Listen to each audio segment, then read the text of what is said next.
So what I'm talking about, I think my perspective on this is a bit unique, okay? Because some people, okay, first off, I am like what you call plant-based and vegan, but I don't, like, it has never been my intention to make other people vegan.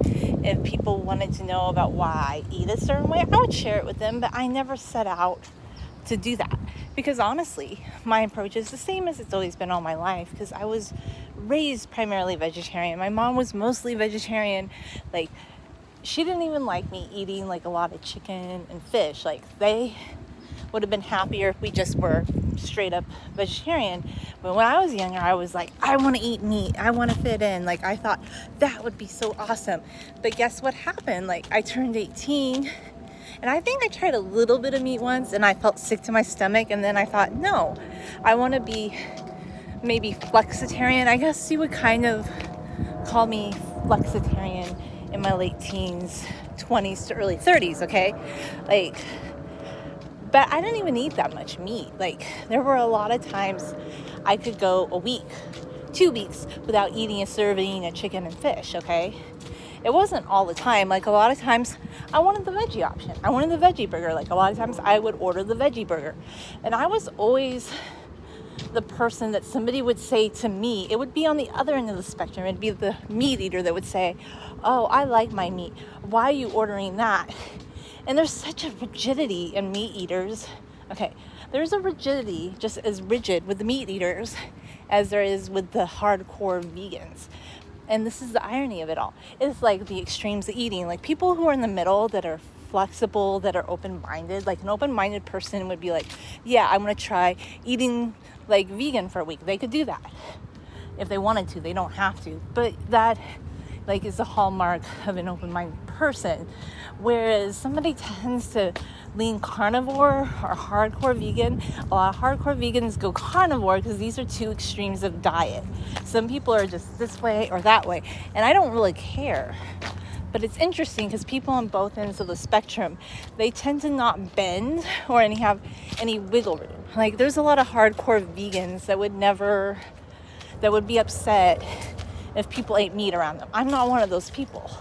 But then there's a lot of people who eat meat that they don't really want to, like, get another option for people to eat.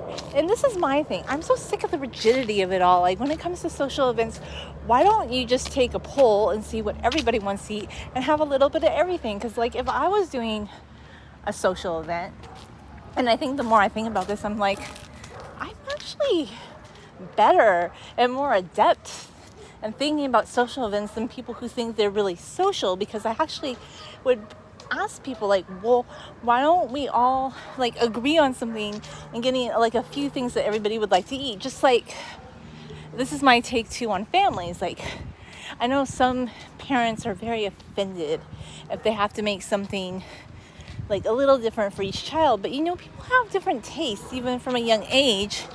And I feel like if kids are eating a variety of foods and there's a couple things they don't like to eat, why have this big fight at the table? And my mom was really smart about this. Make a couple different things, and it's not being a short order chef. You can get the kids involved in making the food. It's just like, I feel like there can be more flexibility in life. And I think the rigidity in thinking everybody must eat meat or everybody must be vegan, like, I don't like it. I feel like if you're a little bit more, like, actually socially inclined and have better social skills, you would be like, no, let's ask everybody what they want. And the funny thing is, the pandemic has kind of taught me that my social skills are better than some people who think they're highly social. But, well, I get along with a lot of people anyway. I've just begun to realize, like, I have pretty good social skills because I don't pretend to be something I'm not. I'm just, open-minded, and I'm accepting of many different people. And if I was having an event, I would want everybody to feel welcome. I wouldn't want to exclude anyone, So I feel like sometimes when some people are too rigid about, like, oh my God, like, we're having an event, but there can only be meat. Or we're having an event, and we're vegans, but we can't have another option that they might like. It's too rigid for me, because I feel like, okay, I'm not in either camp. I personally just feel better eating a plant-based diet, but the way I view it is not the way other vegans view it. I don't want to convert people to being vegan, and by the way, so few people are, and so many people that are hardcore vegan activists, they go back in a few years and they're like carnivores. So I'm not going to listen to those people. They're not my grape jelly jam. I just believe in being like fair and just in all aspects of your life, and what you eat is kind of your own business, and you should treat animals and human beings with respect and kindness. I don't think you're a bad person if you eat meat. I don't think you're a better person if you're vegan. I just don't believe that. I know some people think it's so black and white. I feel like it's a personal thing. I really do. And some people don't like my answer on that. But at the end of the day, it's very personal. But I think where it's weird is just the rigidity of the people who think, oh, well, we eat this, so we couldn't think about maybe being more inclusive at events. Because I guess that was some talk about why some people stopped being vegan, because at social events, people having a party didn't want to get anything else to eat. And I thought, well, that's kind of weird, because if these people are your friends or your family, you think you would want to include them, and it wouldn't be putting you out. I feel like a good host, a good party planner, or somebody that thinks about everybody, they wouldn't be offended that somebody ate differently than them. They would ask everybody, like, what do you like to eat? Let's get a little bit of everything. Let's not be so rigid, you know? But rigidity is a big part of our society. People love being super rigid, like saying, oh no, we can only have this one thing. And it happens this way in families too, like that rigidity, like where there's a parent that's like, I can't be a short order chef, I can't make two different things.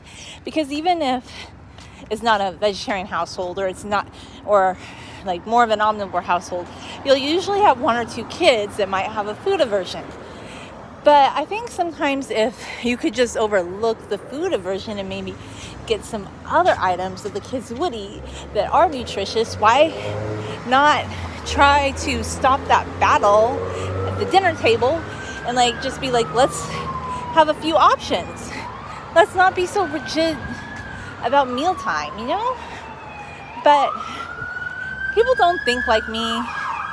And I guess I have a unique take on it, but that's my unique take on the rigidity of meal times, or just social events anyway. But thanks for watching.